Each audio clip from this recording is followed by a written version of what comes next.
or even to avoid CO2 emissions. Yeah, and we need national activities, and we need definitely international activities. And I know that many people are so frustrated about the international negotiations. I got a lot of questions. Why do you think it's worthwhile to bring so many people together? And they question the international process under the UN. But I very much believe that those process is, such a process is desperately needed, because unless there is a multilateral approach and unless there is a real deal, then the big shots will choose where to go, and they are mainly interested in avoiding huge bulks of CO2 emissions, and they will leave out the people who are suffering most. And we are here, for example, to fight for adaptation policies, inclusive policies, people are really part of, and this is something we have to fight here.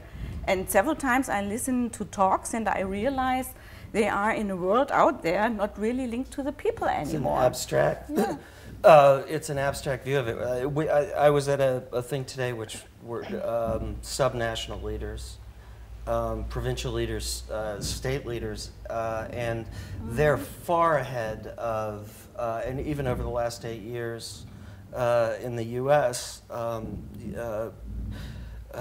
governors have been taking the lead, and the governmental leaders who are most directly involved with people in their daily lives seem to be a lot farther ahead. I think one of the biggest frustrations is that the world leadership is lagging behind the public's acknowledgement and ability to deal with this, and that's a frustrating thing. You're an ambassador for Earth Hour, which is a symbolic event which involves all of the people. For Copenhagen, yes. Yeah. Do you think that do you think the politicians will respond to that?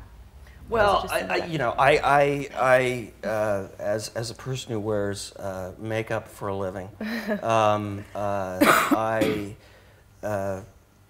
I have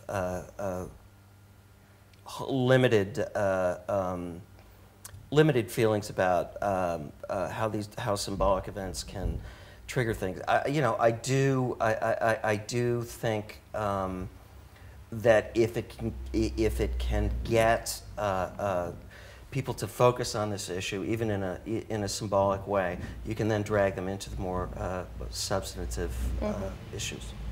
Yeah. What about you? I mean, you've got some events going on in the Klima Forum, which has been called the People's Summit, so it's the alternative summit to what's going on in the Böll Center. Have you had a really good response to that?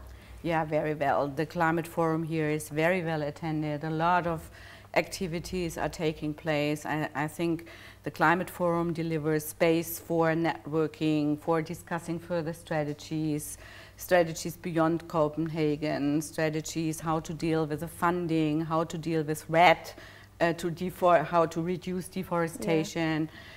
We very much as a foundation would like to bring the gender issue as well. The negotiations are completely gender blind, for example, so we do our best to bring the perspectives of women into the game as well as the perspectives of indigenous peoples.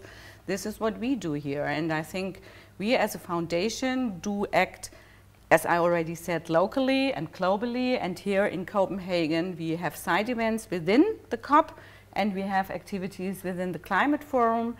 We had dinner debates to bring multi-stakeholders around the table to discuss specific issues. And of course, we were in the streets, I was part of the demonstration, which I loved very much, and it was a very lively demonstration. And so this is, again, we have to act on different levels. We have to advocate, we have to lobby politicians, but as well we have to bring the issue to the people. And in Germany, the climate issue is very well covered. Our newspapers are full of background information. The people are really ready. They have high expectations.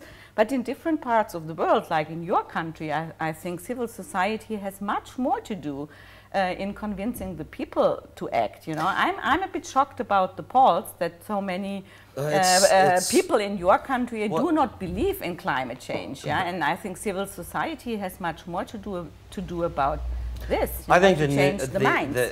One of the big problems, and by the way, I think we disagree on one thing. I don't think that women should be involved in any public discourse. Funny. No. Thank you very much. I don't believe you. No. But the problem in the U.S. is, you know, we conduct, and I suppose the world does as well, but there's a particular, we discuss our public discourse through the same medium, broadcast television, you know, a medium that has one religion, which is consumerism,